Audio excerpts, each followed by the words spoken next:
আমাদের ক্লাসে ফ্যান আছে কিন্তু হাওয়া নেই একটু। ফ্যানে হাওয়া হয় না? না, ফ্যানের হাওয়া হয় না। কেন? টক টু মেয়র কর্মসূচির মধ্যে দিয়ে মানুষের সমস্যা শুনছেন শিলিগুড়ির মেয়র গৌতম দেব। এরপর সেই সব সমস্যা সমাধানও করছেন তিনি। প্রত্যেক শনিবার এই অনুষ্ঠানে শহরের বিভিন্ন জায়গার মানুষ তাদের সমস্যার কথা জানান। তবে এদিনে টক টু মেয়র অনুষ্ঠানে মেয়রের কাছে অভিযোগ করলেন ছোট্ট শ্রেয়সী। শিলিগুড়ির হাকিমপাড়া বালিকা বিদ্যালয়ের ৬ষ্ঠ শ্রেণীর ছাত্রী শ্রেয়সী বণিকের ফোন আজ আলাদাই মাত্রা যোগ করে এই কর্মসূচিতে। এদিন শ্রেয়সী মেয়রকে জানায় তাদের বিদ্যালয়ের ক্লাসরুমে ঠিকমতো পাখা চলে না, পর্যাপ্ত পাখা নেই, যে কারণে খুবই গরম লাগে। এই গরমে অনেকেই অসুস্থ হয়ে পড়ছে। ছোট্ট শ্রেয়সীর কথায় আপ্লুত হন মেয়র।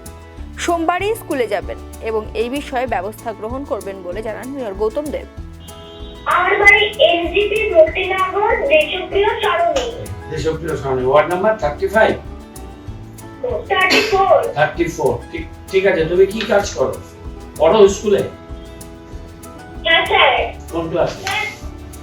স্যার আমি শিলিগুড়ি হাকিমপাড়া বালিকা বিদ্যালয়ে 6ষ্ঠ শ্রেণীতে পড়ি। 10ম শ্রেণীতে? ষষ্ঠ।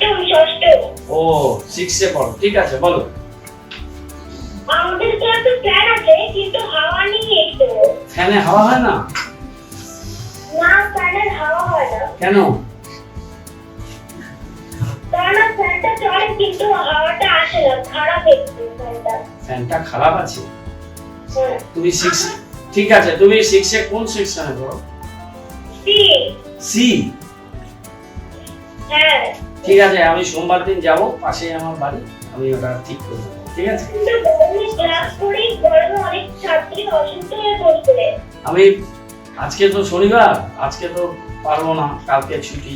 সোমবার দিন যাব, ফ্যানটা ঠিক করে দেবো, একটা নতুন ফ্যান। Thank you sir.